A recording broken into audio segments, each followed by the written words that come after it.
Okay, so now we go back to our simple example and we're going to look at the cost of illness for our case study.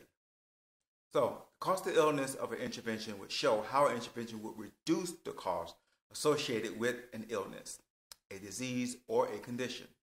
Example of cost categories for intervention cost of illness are treatment costs, income loss due to missing work days, or the diagnosis costs. If these are not reduced, why do the intervention? What's the point? But remember, we have to take into consideration the perspective. That's very important.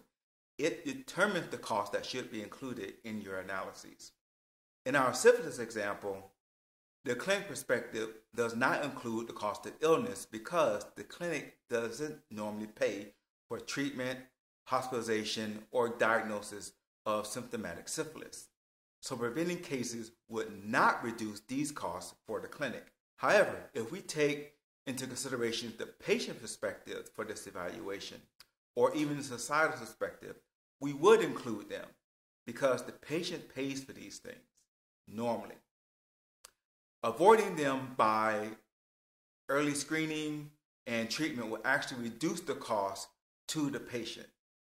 A societal perspective also considers all these costs, and this includes all the patient's costs. Now, in some situations, the clinic, or if you're doing the evaluation at the hospital, you have to take these costs into consideration. For example, in Zambia, they're trying to reduce neurotube defects. And if a child comes into the clinic, the government pays for all the child's medical expenses and surgeries and stuff like that. And so there you would include the cost of illness if you're looking at it from the hospital's perspective.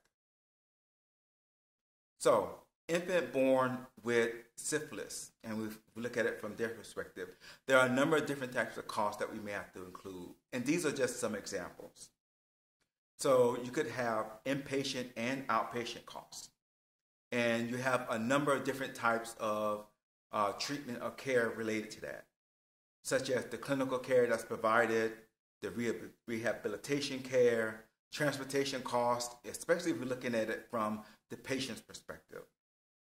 And then maybe some costs due to the mother not going to work, having to stay with the child during the treatment, or even just driving the child from a remote area to the hospital. That could end up causing the mother some income that she could be earning if she didn't have to do this. So all these different types of costs you would include if you were looking at it from a patient's perspective. So you will also include these costs if you're looking at it from the societal perspective. But for our example, from the clinic perspective, we don't include any of these costs. So that's the end of our example. And again, if you have any questions, please do not hesitate to contact your mentor. Thank you.